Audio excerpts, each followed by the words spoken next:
Hi everyone, it's Vika from Rising Heart Coaching, and today I want to talk about being ordinary. Some of us have a lot of ideas and dreams and skills that we would like to pursue, but every time that we think about starting an idea, we don't. And I think what's behind that is the belief that if you follow this thought and start this idea, you will find out that it's ordinary, that you may be ordinary. And who wants that?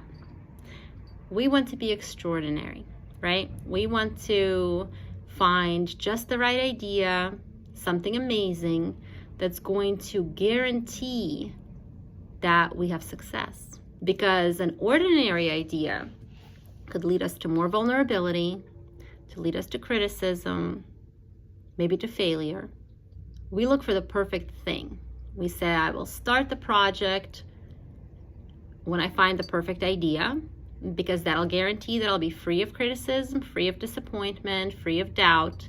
But I want to remind you that there's no perfect idea or perfect thing that you can start doing, a perfect project to begin, that will permanently protect you from vulnerability.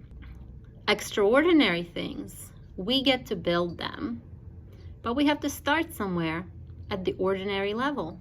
When we have a lot of ideas, a lot of skills, a lot of dreams, it can feel in a way that we're standing in this field of riches, that we can go in any direction and pick one, and it can bring extraordinary outcomes.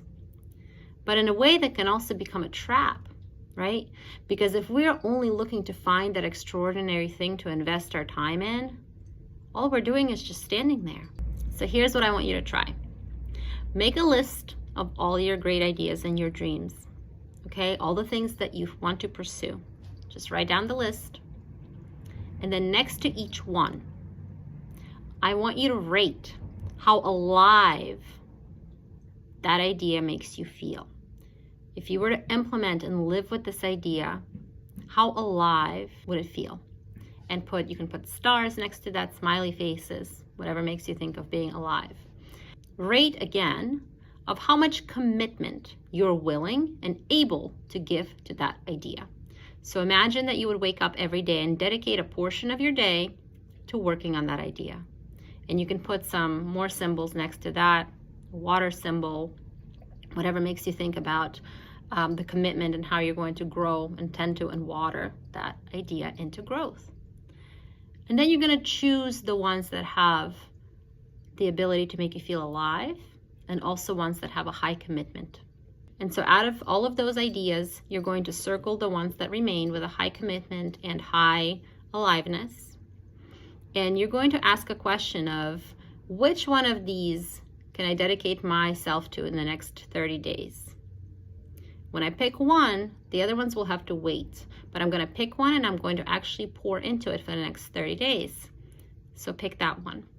And if none of them that you circled have high aliveness and high commitment, pick one that feels really alive and see if you can just dedicate a really small amount of commitment to it for the next 30 days and really go with this.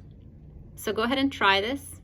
And when you're done with your 30 days, let me know the outcome. I'm curious to know about it because I've been thinking a lot about it, and I'm curious to know how it's going to land for you. All right, I'll talk to you soon.